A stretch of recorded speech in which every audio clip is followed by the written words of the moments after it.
ఉల్టా చోర్ కొత్వాలొంకే డాంటే సామెత ఇప్పుడు నిజమైందనమాట. తెలంగాణలో ఓ పక్కన కొండా సురేఖ ఏకంగా నాగార్జున, నాగచైతన్య కుటుంబం మొత్తాన్ని ఏదో అమ్మాయిల బ్రోకర్‌లలాగా ప్రొజెక్ట్ చేశారు. సమంత అనేటటువంటి సొంత ఇంటి కోడలు, నాగార్జున కోడలు, నాగచైతన్య భార్యను తీసుకెళ్ళి వాళ్ళేదో కేటీఆర్ దగ్గర ఏదో చేయబోయారు. కేటీఆర్ పిలిస్తే పంపించలేదని అమ్మాయి ఏకంగా రా విడాకులే తీసుకుందన్నటువంటి ఒక దారుణమైనటువంటి పదజాలం వాడటమైంది.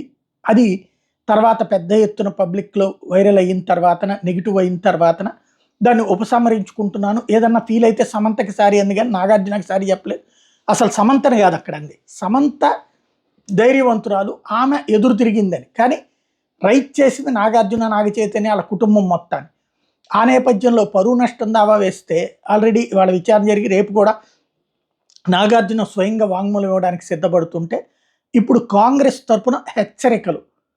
ఆల్రెడీ నిన్ననే ఏదైతే కొంతమంది మంత్రులు బీసీ మంత్రి అట్లా మాట్లాడినంత మాత్రం ఆవిడ ఆల్రెడీ విత్‌డ్రా చేసుకుంది కదా! సరిపుచ్చుకోండి అంటూ ఏదైతే పీసీసీ చీఫ్ దగ్గర నుంచి కొంతమంది మాట్లాడింది ఒక ఎత్తయితే, ఇప్పుడు ఏకంగా వాళ్ళ తరపున లాయర్ గారు వచ్చేటప్పటికి నాగార్జున మీదనే కేసు పెడతారట. నాగార్జున కనుక బీసీ మంత్రి విషయంలో ఆమె చెప్పిన దాంతో సరిపుచ్చుకోకపోతే గనక నాగార్జున మీదనే కేసులు పెడతాం.